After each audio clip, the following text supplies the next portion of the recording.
یہ کہتی ہیں کہ کیا کسی میسج کے ذریعے یا میل کے تھرو کسی سے معافی طلب کرنے سے انسان بری الذمہ ہو جائے گا؟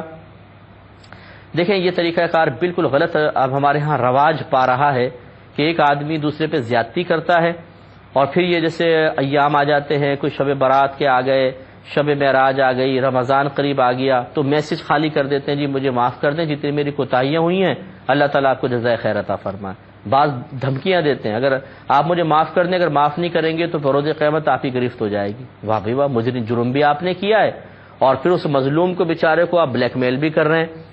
تو یاد رکھیں یہ معافی مانگنے کا طریقہ نہیں ہے۔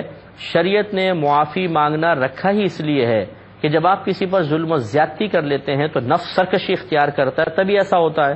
اب نفس کو ذلت بھی محسوس ہونی چاہیے، اور ذلت اسی وقت محسوس ہوگی جب آپ سامنے آ کر معافی کے کلمات اس کے سامنے کہیں گے۔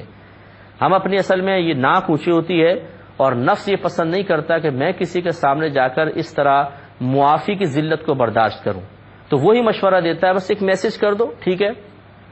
سامنے معافی مانگنا اور میسج پہ معافی مانگنا زمین آسمان کا فرق ہے، میل پر معافی مانگنا زمین آسمان کا فرق ہے۔ ہاں اگر ایسا ہے آپ باہر کے ملک میں ہیں، وہ دوسرے ملک میں ہیں، جانا ممکن نہیں، ملاقات ممکن نہیں، تو پھر بھی کم از کم کال تو کر سکتے ہیں نا۔ 50 لوگوں کو کال کرتے ہیں تو کال کر کے پھر معافی مانگے، اور اگر کال بھی نہیں ہو سکتی مثال کے طور پہ چلیں پھر اس قسم کے ذرائع اختیار کر لیں، ورنہ کال ضروری ہونی چاہیے تاکہ آپ اس پہ بولیں، سامنے لائیو اس سے معافی طلب کریں۔ یا انٹرنیٹ پر اگر آپ ہیں جیسے نامحرم کو کوئی مسئلہ نہ ہو، لڑکی لڑکی سے، عورت عورت سے معافی مانگے، مرد مرد سے مانگ رہا ہے، تو اسکائپ وغیرہ پر سامنے آ کر معافی مانگے تاکہ نفس کو ذلت کا احساس ہو اور سامنے والا خوش دلی کے ساتھ پھر معاف کرنے کی طرف مائل ہو جائے۔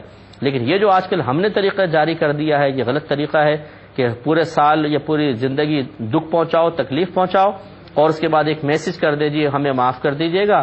معاف کرنا سنت ہے اور اللہ تعالیٰ کو جزائے خیر عطا فرمائے۔ سبحان اللہ۔ تو یہ طریقہ کار مناسب نہیں۔